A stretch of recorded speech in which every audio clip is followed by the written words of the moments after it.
So how did Hashirama diet? So Hashirama एक Senju था और तुम्हें पता है कि सेंजू का चाक्रा रिजर्व कितना ज्यादा होता है, उनका लाइफ फोर्स भी काफी ज्यादा इमेंस होता है। सो वो ऐसा तो नहीं कि वो जल्दी मर जाए या फिर कोई जल्दी एज में मर जाए, और ऐसा भी नहीं कि हाशिरामा को कोई मार सकता है, क्योंकि भाई हाशिरामा बहुत ज्यादा पावरफुल था। उसे बस एक ही आदमी टक्कर दे सकता था जो कि मादरा था। भाई उसने लगा दिए थे। हाशिरामा इतना ज्यादा पावरफुल था कि भाई उसने सारे के सारे टेल्ड बीस्ट को अपने हाथों से ऐसे ऐसे करके पकड़ के और भाई पूरे विलेजेस में बांट दिया, क्योंकि भाई उसे पीस चाहिए था। He was like the Superman of the Narutoverse. But how did he eventually died? So आज हम इन्हीं चीजों के बारे में बात करेंगे और मेनली हम 6 रीजंस के बारे में बात करेंगे जिसके कारण हाशिरामा की डेथ हुई होगी। उससे पहले हम बात कर लेते हैं 6 रीजन जिसके कारण तुम किडनैप हो सकते हो। सबसे पहला रीजन कि भाई तुमने चैनल को सब्सक्राइब नहीं किया है। 100% of you guys are not subscribe to the channel. So भाई बस हम एक सब्सक्राइबर दूर है मिस्टर बीस के सब्सक्राइबर काउंट को पीछे करने से। Stop the cap. सो भाई अगर तुमने, हाँ मैं तुम्हारी ही बात कर रहा हूँ, तुमने अगर सब्सक्राइब नहीं किया तो भाई जल्दी सब्सक्राइब कर दो। सो बढ़ते अपने मेन टॉपिक के ऊपर, वो है कि भाई हाशिरामा कैसे मरा और क्या हुआ उसके साथ। सो भाई इसका कोई अभी तक ऑफिशियली स्टेटमेंट वगैरह नहीं है कि हाशिरामा कैसे मरा, बट हम थ्योरीज के ऊपर तो बात कर ही सकते हैं। और सबसे पहला थ्योरी जो कि उतना ज्यादा इंटरेस्टिंग नहीं है, बट भाई अगर तुम ध्यान से इसके बारे में सोचोगे तो थोड़ा मोड़ा ये सेंस बनाता है, क्योंकि सबसे पहला थ्योरी है कि भाई हाशिरामा ने खुद से सुसाइड कर लिया, जैसे भाई काकाशी के पिताजी ने किया था। जैसे मैं सब्सक्राइबर्स का भूखा हूँ वैसे हाशिरामा पीस और शांति का भूखा था। और हम सबको पता है कि भाई हाशिरामा और मादरा कितने करीब थे। सीक्रेट सोर्सेस का तो ये भी कहना है कि हाशिरामा और मादरा डेट भी कर रहे थे। Oh my God, bro. Oh, hell no, man. What the fuck, man? मजाक की बात साइड में हटा के भाई हाशिरामा ने अपनी पूरी लाइफ पीस और शांति ढूंढने की कोशिश की है। मादरा के मरने के बाद हाशिरामा ने भाई अपना मेन गोल जो कि है पीस ढूंढने की काफी ज्यादा कोशिश की, बट पानी के बिना पौधा कैसे ग्रो कर सकता है? तुम समझ रहे हो ना जोक? भाई हाशिरामा वुड स्टाइल पौधा, भाई ये मैं करता क्यों पता, अनसब्सक्राइब मत कर देना ऐसे गंदे जोक्स के लिए। बट हाशिरामा ने सुसाइड कर लिया क्योंकि मादरा के मरने के बाद उसे पीस नहीं मिल पा रहा था। सो इस थ्योरी पे मैं उतना ही बिलीव करता हूँ जितना मेरे पेरेंट्स मुझ पर बिलीव करते हैं, यानी कि 0%। बट जो हम नेक्स्ट थ्योरी के बारे में बात करने वाले वो काफी ज्यादा इंटरेस्टिंग है, क्योंकि भाई ये काफी ज्यादा बिलीवेबल है। और थ्योरी ये स्टेट करती है कि भाई हाशिरामा कोई बीमारी से मरा होगा। और हम 2 बीमारियों के बारे में बात करेंगे, जिसमें पहला डिजीज है कि भाई वो चाक्रा डिजीज से मरा होगा, और दूसरा डिजीज ये हो सकता है कि भाई उसे कैंसर हो गया होगा। और तुम बोल रहे हो कि भाई कैंसर कहां से आ गया इसमें? सो मैं आगे एक्सप्लेन करूंगा तो सारी बातें सेंस बनाने लगेंगी, लेकिन सबसे पहले हम बात कर लेते हैं चाक्रा डिजीज से कैसे हाशिरामा मर सकता है। सो किशिमोटो नारुतो के अलावा और किस चीज के लिए फेमस है? बिल्कुल सही सोचा है तुमने भाई, ओपी कैरेक्टर्स को सिली तरीके से मारने के लिए। सो इताची कितना ज्यादा पावरफुल था मुझे बताने की जरूरत नहीं, भाई उसे मारना काफी ज्यादा मुश्किल था। सो किशिमोटो ने क्या किया भाई, उसे दे दिया एक चाक्रा डिजीज। भाई किमीमारू अगर तुम्हें पता हो तो भाई वो भी काफी ज्यादा पावरफुल था और उसके पास भी था खतरनाक चाक्रा डिजीज। और किशिमोटो का आदत है कि भाई वो सबसे पहले तो खतरनाक कैरेक्टर्स बना देता है, और फिर उस कैरेक्टर को कोई मारने वाला इतना ज्यादा पावरफुल कैरेक्टर नहीं होता तो फिर उन्हें दे देते हैं वो चाक्रा डिजीज। और हाशिरामा के केस में भी ये हो सकता है, क्योंकि Hashirama was OP as fuck, भाई वो गॉड ऑफ शिनोबी था और किशिमोटो को उसे मारने का कोई तरीका नहीं मिल रहा था, तो भाई उसने क्या किया, उसने भाई उसे दे दिया चाक्रा डिजीज। बट हाशिरामा का हीलिंग एबिलिटी और रीजनरेटिव एबिलिटी काफी ज्यादा खतरनाक है, बट क्या चाक्रा डिजीज उसके अगेंस्ट इतना ज्यादा इफेक्टिव रहेगा पता नहीं। बट जो नेक्स्ट थ्योरी है वो काफी ज्यादा बिलीवेबल है। सो ये थ्योरी ये स्टेट करती है कि हाशिरामा को कैंसर था। सो अगर तुम नारुतो में ह्यूमंस की फिजियोलॉजी और बायोलॉजी देखोगे तो वो रियल लाइफ की ह्यूमंस की फिजियोलॉजी और बायोलॉजी से काफी ज्यादा मैच करेगी। सो जैसे रियल लाइफ में कैंसर वर्क करता है वैसे ही नारुतो में भी कैंसर वर्क करना चाहिए। और अगर तुम्हें कैंसर के बारे में नहीं पता है तो भाई मैं ठहरा top 10 most knowledgeable person in the history of Mankind. Sources का तो ये भी कहना है कि भाई मुझे नोबेल प्राइज मिला है। Who the fuck is that guy? But भाई मैं तुम्हें एक्सप्लेन करूंगा कि कैसे कैंसर वर्क करता है। So cancer is uncontrolled growth of cells. तो तुम्हारे बॉडी में हमेशा सेल्स डिवाइड होते रहती हैं, और जब ये अनकंट्रोल्ड वे में डिवाइड होना स्टार्ट कर देते तब हम उसे बोलते हैं कैंसर। और इस अनकंट्रोल्ड ग्रोथ के काफी सारे रीजंस हो सकते हैं, जैसे कि रेडिएशन। तो रेडिएशन के कारण तुम्हारे सेल्स में कुछ थोड़ा मोड़ा चेंजेस आ गए और जिसके कारण तुम्हें कैंसर हो सकता है। और तुम बोल रहे हो कि भाई तुम्हें इतना कैसे पता? तो भाई ओरोचिमारू के साथ बच्चों पे एक्सपेरिमेंट करने का यही फायदा है।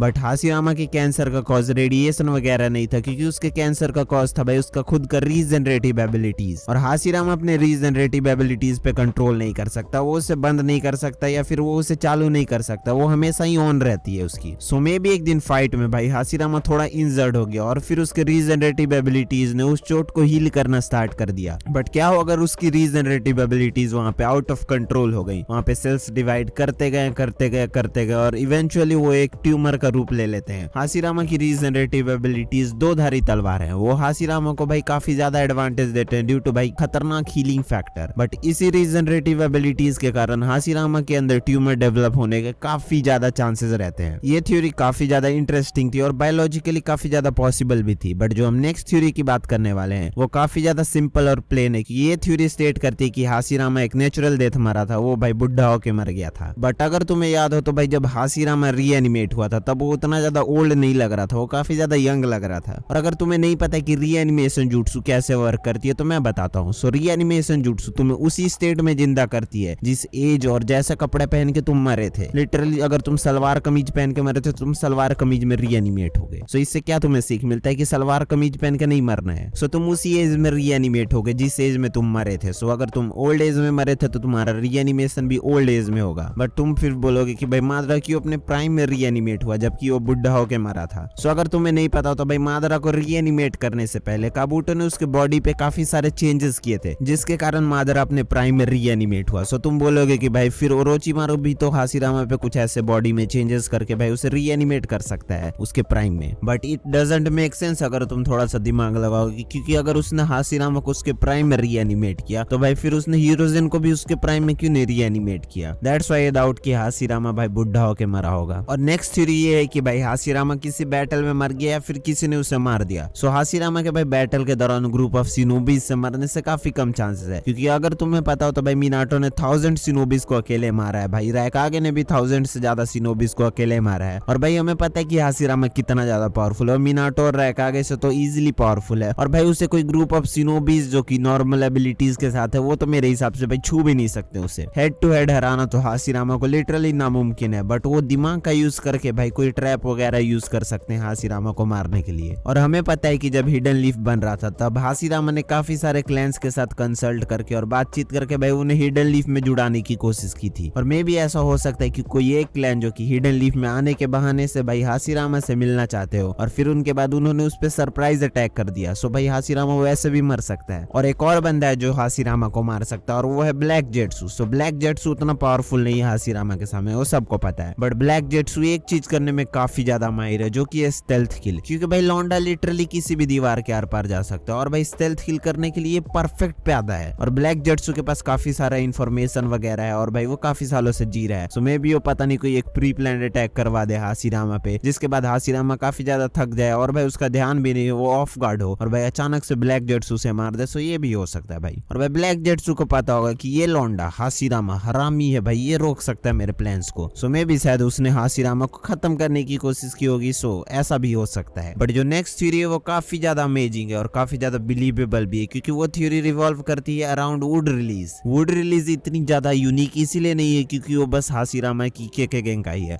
बट वो इतनी ज्यादा यूनिक इसीलिए है क्योंकि भाई वुड रिलीज में तुम क्रिएट करते हो भाई living things. So water release में तुम भाई वाटर क्रिएट करते हो, फायर रिलीज में तुम फायर क्रिएट करते हो, बट वो इवेंचुअली टाइम के साथ भाई वॉश आउट हो जाती है, खत्म हो जाती है, ड्रेन आउट हो जाती है। बट जो तुम वुड रिलीज में भाई प्लांट्स बनाते हो, वुड्स बनाते हो, वो भाई इवेंचुअली टाइम के साथ ग्रो करती है। सो तुम अपना लिटरली चाकरा के साथ ऑर्गेनिक मैटर बना रहे हो। बट क्या हो अगर जो तुमने वुड रिलीज से सारे प्लांट्स और फिर जो वुड्स बनाए हैं वो नॉर्मल प्लांट्स की तरह ग्रो ना करते हुए तुम्हारे चाकरा और तुम्हारे लाइफ फोर्स पे ग्रो करें। It kind of make sense क्योंकि तुमने अपने चाकरा से भाई लिविंग थिंग्स बनाया, सो तुम्हारे ही लाइफ फोर्स पे आगे जाके फीड करेंगे। और मान लो अगर तुमने काफी ज्यादा वुड रिलीज यूज किया और काफी सारे पेड़ वगैरह बना दिए तो तुम्हारा लाइफ फोर्स घट के काफी कम हो जाएगा। और हाशिरामा ने वुड रिलीज का भाई अंधा यूज किया, जो हिडन लीफ को भाई जो फॉरेस्ट सराउंड करती है वो लिटरली भाई हाशिरामा ने अपने वुड रिलीज से बनाया है। हाशिरामा ने भाई अपना वुड रिलीज काफी अच्छे से यूज किया, बट तुम भी अपना हाथ अच्छे से यूज कर सकते हो और उस सब्सक्राइब बटन को भी दबा सकते हो। सो हाशिरामा ने अपने वुड रिलीज का ओवर यूज किया और भाई जो उसने सारे वुड रिलीज से जो पेड़ वगैरह बनाए थे वो सारे पेड़ हाशिरामा के लाइफ फोर्स और चाकरा पे फीड कर रहे हैं, जो कि इवेंचुअली हाशिरामा के डेथ का कॉज बनती है। और एक और बात, जो यामातो वुड रिलीज से भाई जो अपने पेड़ वगैरह बनाता है वो लिविंग नहीं होते हैं, बस हाशिरामा के लिविंग होते हैं। और कौन सा थ्योरी तुम्हें सबसे ज्यादा पसंद है और तुम्हें लगा कि भाई ये सही हो सकता है, भाई कमेंट में बता देना। और अब बढ़ते हैं भाई अपने लास्ट थ्योरी के ऊपर। लास्ट थ्योरी भी काफी ज्यादा बिलीवेबल लगती है मुझे, क्योंकि ये थ्योरी स्टेट करती है कि Hashirama died due to over using his healing and regenerative abilities. So हम सबको पता है कि हाशिरामा का हीलिंग फैक्टर कितना ज्यादा खतरनाक था। He was like a lizard, जो कि भाई किसी भी बॉडी पार्ट को अपने रीजनरेट कर सकता था। उसका हाथ कट गया भाई वो हाथ को रीजनरेट कर लेगा, उसका पैर कट गया वो पैर को भी रीजनरेट कर लेगा। बट इतना खतरनाक हीलिंग फैक्टर भाई एक कॉस्ट के साथ आता है। सो जब लेडी सुनाटे मादरा से फाइट कर रही थी तब वहां पे उसने यूज किया था क्रिएशन रिबर्थ का। और भाई क्रिएशन रिबर्थ काफी खतरनाक है क्योंकि ये तुम्हें 100 बार डेथ से बचा सकता। अगर तुम्हारा हाथ कट गया तो कोई प्रॉब्लम नहीं भाई, हाथ रीजनरेट हो जाएगा। तुम्हारा पैर कट गया वो भी रीजनरेट हो जाएगा। और अगर तुम्हें पता हो तो क्रिएशन रिबर्थ एक फॉरबिडन जुट्सु, और ये फॉरबिडन इसलिए है क्योंकि ये तुम्हारे लाइफ स्पैन को कम करता है। तुम्हारे बॉडी के अंदर जो सेल्स हैं वो सर्टेन नंबर ऑफ टाइम तक ही डिवाइड कर सकते हैं। बट अगर तुम क्रिएशन रिबर्थ को यूज करते हो तो तुम्हारे सेल्स रैपिडली डिवाइड करने लगेंगी। बट इवेंचुअली तुम्हारा लाइफ स्पैन काफी कम हो जाएगा। और इसे ऐसे समझो, मान लो तुम्हें एक महीने में भाई 500 रुपए मिलते हैं खर्च करने के लिए, बट तुमने सारे पैसे भाई एक ही दिन में खर्च कर दिए तो तुम्हारे पास खर्च करने के लिए और पैसे ही नहीं बचे हैं। सो सारे रीजनरेटिव एबिलिटीज और सारे हीलिंग एबिलिटीज जो कि फास्टली तुम्हें हील कर देते हैं उनके साथ ये डाउन साइड रहता है कि वो तुम्हारे लाइफ स्पैन को काफी ज्यादा कम कर सकते हैं। हाशिरामा क्रिएशन रिबर्थ नहीं यूज करता था बट उसके बॉडी के cell certain number of time तक ही डिवाइड कर सकते हैं। क्रिएशन रिबर्थ की हीलिंग एबिलिटीज पे तुम्हारा कंट्रोल रहता है, तुम उसे ऑन या ऑफ कर सकते हो। बट हाशिरामा की हीलिंग एबिलिटीज कभी ऑन या ऑफ नहीं रहती, वो हमेशा ही ऑन रहती है। भाई हाशिरामा का उनके ऊपर कंट्रोल नहीं है। सो हाशिरामा की लाइफ में जितनी भी इंजरीज हुई है, चाहे वो खेलते कूदते हुए हो या फिर हमें पता है कि हाशिरामा जिन सालों में जी रहा था या जिस पीरियड में जी रहा था उस पीरियड में भाई कितने सारे वॉर्स हुआ करते थे। भाई लिटरली कोई भी क्लैन लड़ रहा है भाई अचानक से। सो हाशिरामा को भी भाई नॉर्मल शिनोबी से ज्यादा इंजरीज का सामना करना पड़ा होगा। और उन सारे इंजरीज के दौरान भाई उसके पास एक चीज था, वो की था उसका मिस्टीरियस हीलिंग एबिलिटी जिसने उस सारे इंजरीज को हील किया होगा। सो हाशिरामा ने अपने पूरे लाइफ में इस मिस्टीरियस हीलिंग एबिलिटीज को यूज किया और भाई जिसके कारण हाशिरामा का लाइफ स्पैन काफी ज्यादा कम हो गया और उस हीलिंग एबिलिटी के कारण हाशिरामा का डेथ हो गया। और भाई इसी के साथ वीडियो समाप्त होगी। और अगर तुम्हें भी कोई मिस्टीरियस हीलिंग एबिलिटी के कारण नहीं मरना है तो भाई चैनल को सब्सक्राइब कर दो। और तुम्हें कौन सी थ्योरी सबसे ज्यादा सही लगी कमेंट में बताओ। और भाई इसी के साथ वीडियो समाप्त, टाटा बाय बाय, घर जाओ।